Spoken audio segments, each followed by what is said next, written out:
Malaysia. Baru ada corak permainan yang baik di penghujung permainan ini untuk Malaysia. Josue peluang untuk Malaysia. Roman Morales. Yes. Roman Morales lagi yang pertamanya.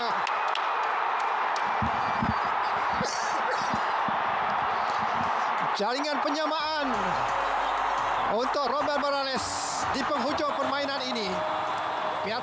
Itu tadi gol penyamaan Harimau Melaya pada aksi Piala Asia 2023 yang amat menakjubkan. Assalamualaikum, salam Malaysia Madani. Sidang RTM bersama saya Fahazim. Ketua Jurulatih Kebangsaan Kim Panggon memuji prestasi cemerlang Harimau Melaya selepas berjaya mencatat keputusan seri 3-3 menentang juara 2 kali Korea Selatan di Stadium Al-Janub malam tadi. Keputusan itu juga membolehkan Malaysia meraih satu mata dalam perlawanan terakhir kumpulan E. Menurut Panggon, beliau turut berterima kasih kepada Kerajaan Malaysia, Persatuan Bola Sepak Malaysia FAM, kelab dan penyokong tempatan atas sokongan berterusan terhadap Harimau Melaya. Dalam masa sama, beliau turut akui sukar untuk memotivasikan pemainnya menjelang perlawanan malam tadi menentang Korea Selatan selepas gagal mara kepusingan 16 terbaik. Ini merupakan pertemuan kedua Malaysia dan Korea Selatan di peringkat kumpulan Piala Asia selepas kedua-dua pasukan terikat satu sama pada edisi 1980 di Kuwait. Kali terakhir kedua-dua pasukan bertemu dalam perlawanan kompetitif adalah pada pusingan kelayakan Piala Dunia menyaksikan Malaysia tumpas 0-3 pada 1989. Terdahulu, jaringan lewat penyerang Harimau Melaya Roman Morales berjaya membantu Malaysia mengikat Korea Selatan 3-3. Saingan yang berlangsung di Stadium Al-Janub, Qatar menyaksikan gawang Malaysia terlebih dahulu bocor pada minit ke-21 menerusi gol tandukan Jeong Woo Yong. Kecemerlangan penjaga gol Ahmad Shihan Hazmi menafikan beberapa percubaan berbahaya lawan selepas itu memastikan gawang negara tidak terus dibolosi hingga tamat babak pertama. Memasuki babak kedua, Malaysia bangkit meledak 2 gol dalam tempoh 11 minit masing-masing menerusi gerakan lincah pemain sayap Faisal Halim dan jaringan penalti Arif Aiman Hanafi. Korea Selatan bagaimanapun kembali memperkemas permainan dan berjaya memperoleh 2 gol hasil jaringan sendiri Shihan dan tendangan penalti kapten pasukan Song Hyun Min pada minit ke-83 dan masa tambahan babak kedua. Ketiga kemenangan dilihat seakan berpihak kepada skuad kendalian Jurgen Klinsmann. Bekas penyerang KLCT, Roman Morales memastikan Malaysia tidak pulang hampa dengan jaringan penyamaan pada minit-minit akhir permainan.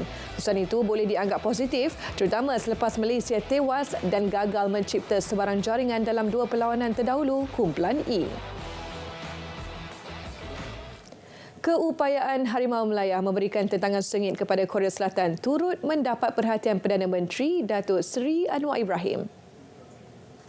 Menerusi ciapan ringkas di laman X malam tadi, Perdana Menteri mengucapkan tahniah kepada skuad bimbingan Kim Panggon dan berharap Harimau Melaya akan meneruskan perjuangan mereka serta tidak menyerah kalah. Skuad Harimau Melaya mengikat juara 2 kali Korea Selatan dengan keputusan seri 3-3 pada perlawanan terakhir kumpulan E Piala Asia 2023. Keputusan itu menyaksikan Korea Selatan kekal di posisi kedua kumpulan E dengan mengumpul 5 mata sementara Malaysia membawa 1 mata. Menteri Belia dan Sukan Hanayo turut bangga dengan pencapaian di lakar skuad Harimau Melaya. Menerusi hantaran di laman Facebook peribadi, Hana menyifatkan keputusan seri ini sebagai hadiah terbaik untuk semua penyokong Malaysia. Dalam pada itu, Timbalan Menteri Belia dan Sukan Adam Adli Abdul Halim berpendapat langkah Harimau Melaya yang terhenti di peringkat kumpulan E saingan Piala Asia 2023 bukan penamat segala-galanya buat skuad bola sepak negara.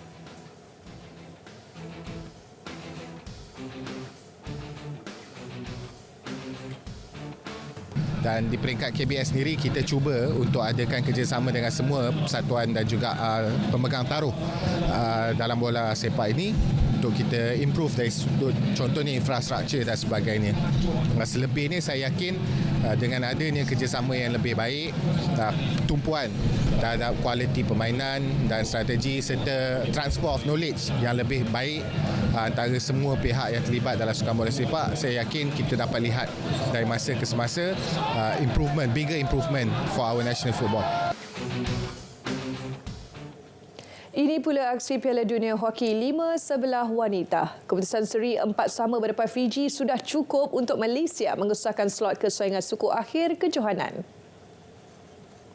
Walaupun berkongsi 4 mata keseluruhan bersama Fiji, namun kelebihan jaringan yang dimiliki meletakkan Malaysia selaku naib juara kumpulan A.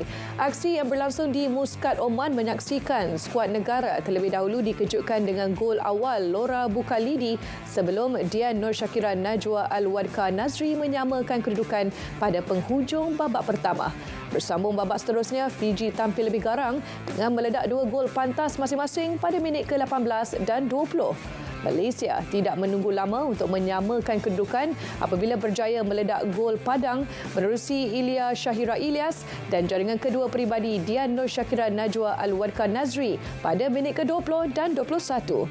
Jaringan Khairunisha Muhammad Zanili 2 minit berselang akhirnya meletakkan Malaysia di depan, namun kelebihan itu kembali dipadamkan dengan gol penyamaan Fiji seminit selepas itu.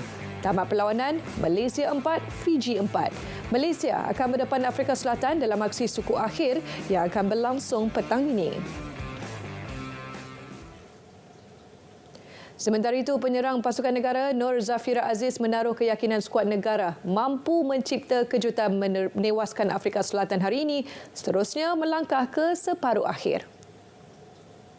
I think it's quite a tough game, okay, but we will prepare for it. Keep supporting us, Malaysian hockey, and just pray we qualify for the semi-final.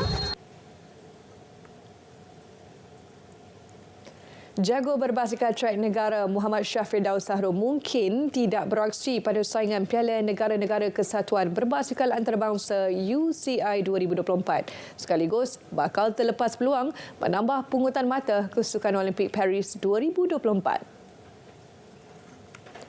Pelumba berusia 28 tahun itu dilaporkan cedera selepas mengalami kemalangan semasa latihan di Velodrome Nasional Nilai Selasa lepas.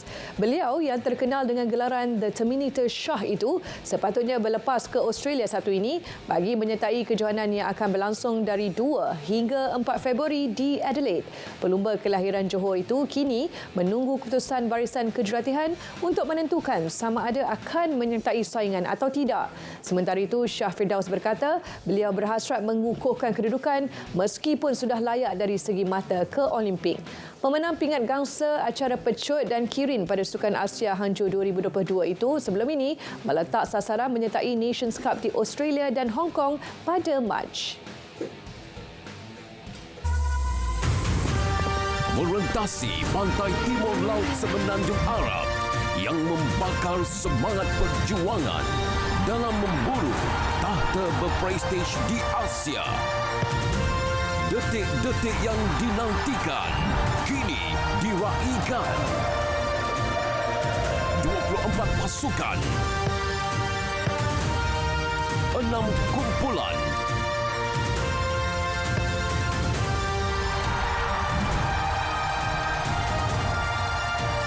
dibawakan dari 16 Januari hingga 10 Februari di saluran OK dan saluran Sukan RTM. Piala Asia Qatar 2023. Heya Asia bersama RTM, official media partner. Stadium RTM berakhir di sini. Dari Sungai ke Segara, Palestin pasti merdeka. Saya Fazim, salam Malaysia Madani, salam sukan untuk semua.